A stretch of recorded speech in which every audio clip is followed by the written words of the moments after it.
Giants fans, Nick Falato, a Big Blue View here to go over some takeaways from preseason week 1 now that it is in the books. A 21-16 defeat versus the Lions after a special teams debacle. I know, shocker.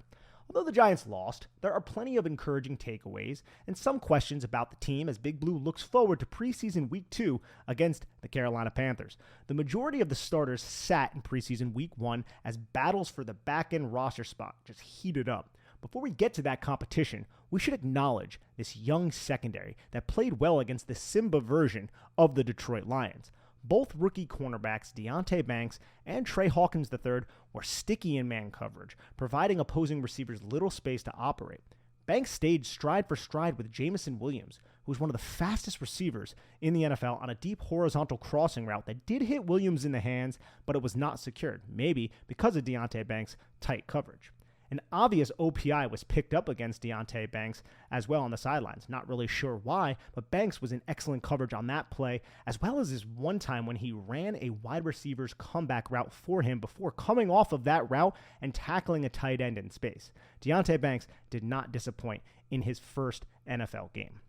Trey Hawkins III, the 6th-round pick, he was in phase all across the field. He did stumble and fall on one play, but the ball ended up going in another direction, and he also missed a tackle. However, he clicked and closed from depth against Jameson Williams shortly after to secure a tackle before major damage was done. Both young cornerbacks comported themselves well in their first action. Some young safeties shined too. Jason Pinnock is the presumed starting safety next to Xavier McKinney. He played in 5 snaps and had 3 impactful plays, one of which, the interception, was the opening play of the game. That's one way to start the season.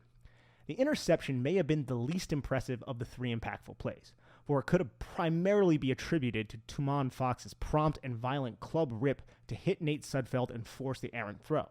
Still, Pinnock was middle of the field closed, and he read the quarterback's eyes as he attempted to throw boundary side toward rookie 6th-round pick Trey Hawkins III.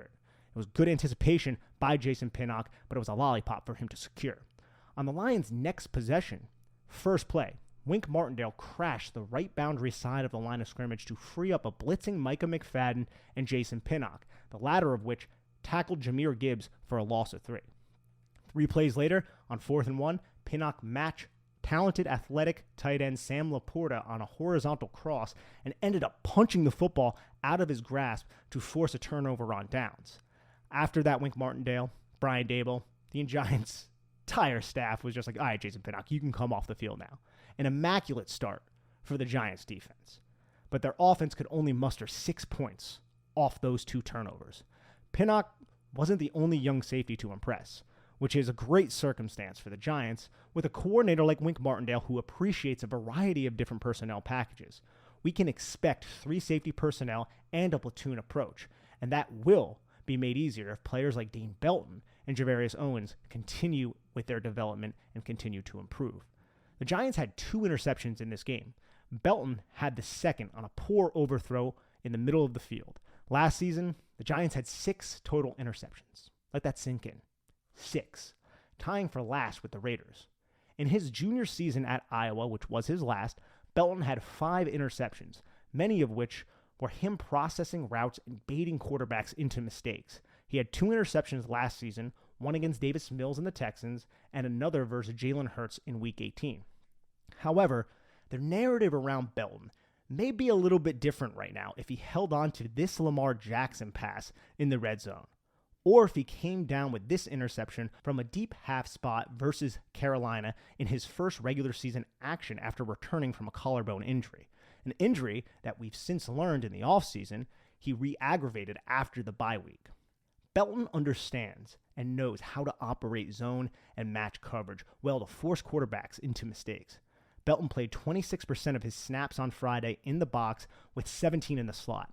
He'll likely be a fixture in Martindale's big dime package as well as quarter, which the Giants ran 10% of the time last season, the most in the NFL by far.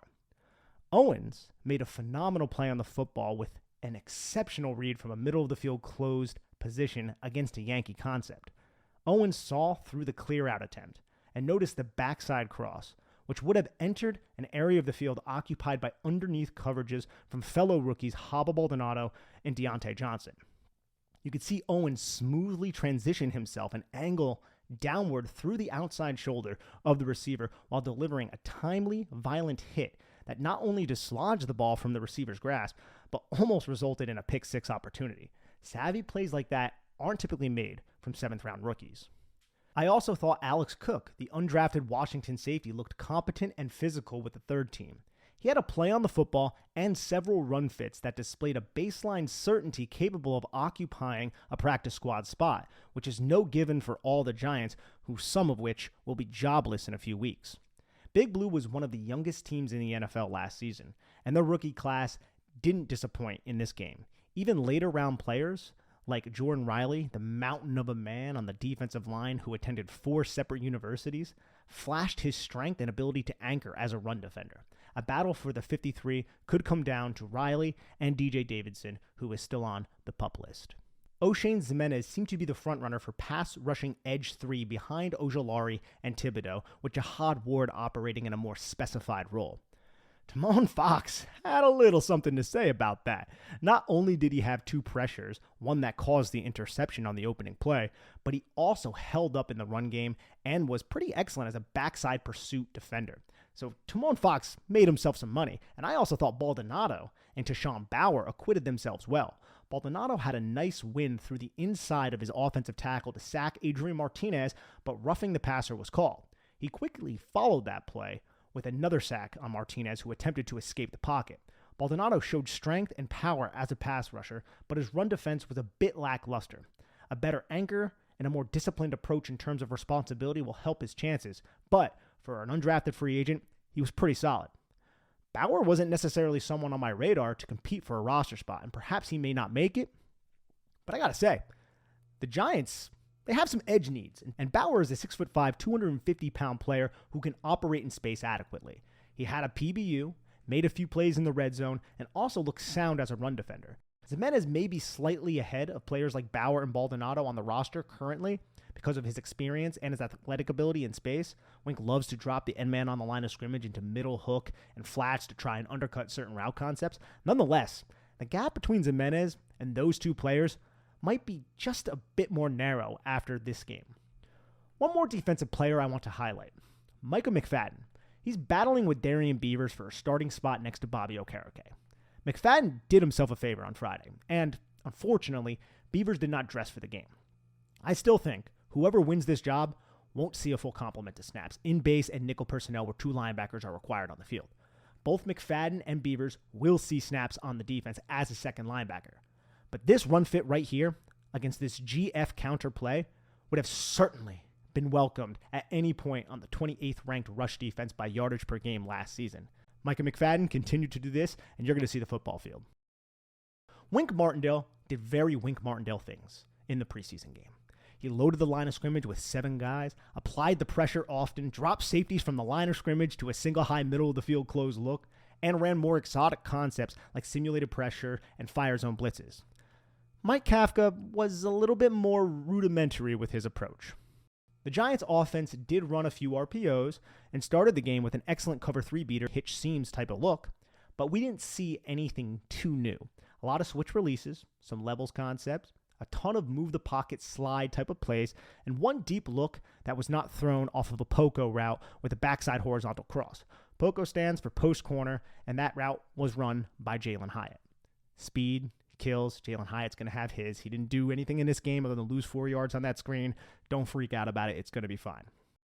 I did like the 12 personnel double Y red zone vertical passing attack that resulted in the Don Bosco connection touchdown from Tommy DeVito to Tommy Sweeney. All in all, we didn't see a ton of new stuff. Even in the run game, a lot of outside zone with folding centers, crack toss, inside zone. I think I saw a very poorly executed duo rep, and the run blocking in general was, to be frank, bad. Both guards fighting for the starting left guard spot, Ben Bredesen and Josh Azudu, left some to be desired. They weren't terrible, but neither stood out over the other in the run and pass phase of blocking. Andrew Thomas, Evan Neal, and presumed swing offensive tackle Tyree Phillips did not play. And the depth at tackle behind those 3 is disturbing. Matt Parrott was by far the best of the 3, which isn't saying much. And I don't want to kick Wyatt Davis while he is down, for he's a guard that was forced to play right tackle, but Davis allowed 2 sacks and 6 pressures. It did not look great. Corey Cunningham may have had 1 or 2 positively graded snaps in the entire game. At least that's what it seemed like. It was pretty disturbing. He had 2 sacks surrendered and 8 pressures, and it was just a flat-out bad performance by all of these backup offensive tackles. And the tackle depth and the starting left guard spot, they're certainly important, but the most crucial takeaway along the offensive line is by far and away rookie second-round center John Michael Schmitz. It was obvious he moves differently than any center we have seen in quite a while. He's got that little pep in his step. While there were certain aspects that weren't entirely crisp, his overall positioning, ability to anchor and re-anchor, as well as his hand fighting and hustle, made me excited to have him at the center of the Giants' offensive line. I loved how he noticed the 2-eye linebacker twist through the traffic and had the ability to locate and redirect, which gave Tommy DeVito space to pick up 11 yards. Smart, savvy play from the rookie. The future should be bright, but tough days lie ahead when you're an interior offensive lineman in the NFC East. I'm sure Dex and Leo will get him ready, though. None of the running backs impressed, but the opportunity was scarce. Because the offensive line woes, rushing room was hard to come by. Rookie Eric Ray had several poor pass protection reps that must be corrected if he expects to find the football field often. Jashawn Corbin may have looked the best out of him, Gray, and Robinson. His 33-yard scamper was more of a product of piss-poor defense on the split zone run, but good on him to accelerate into space. And Corbin, at least, got in the way of linebackers in pass protection, some of which were starters. So I wanted to tip my cap to Corbin. As for the receivers, Cole Beasley just might make this team. He's quick, sudden, smart. Dable trusts him. Coach wanted to see him in action just to get his toes wet, similar to Isaiah Hodgins, but Beasley was only out there for 10 snaps. Jamison Crowder was only out there for 12, and I think that roster battle should be fun to monitor over the next 2 games.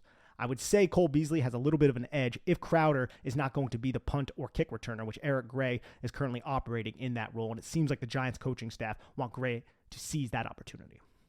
It sucked to see Colin Johnson leave the game early, and his competition as a big-body wide receiver is undrafted rookie Bryce Ford-Wheaton, who ran the most routes of any receiver, played the most plays of any receiver, and did nothing to move the needle. He couldn't haul in a difficult pass up the sideline in a one-on-one situation, and he dropped the third down pass that hit him in the numbers, while also taking a bad OPI penalty.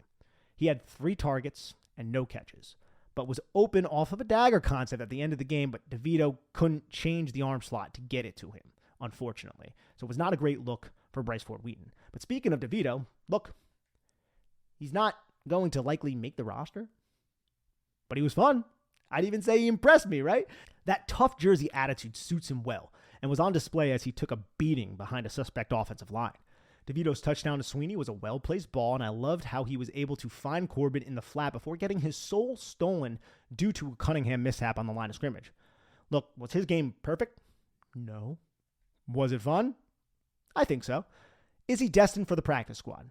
Yes, I think he's going to be the practice squad quarterback. He probably has earned that much so far, which isn't the worst situation. Hopefully, knocking on wood, no injuries befall the Giants, and Tyrod Taylor and Daniel Jones will be healthy. I'm knocking on wood again.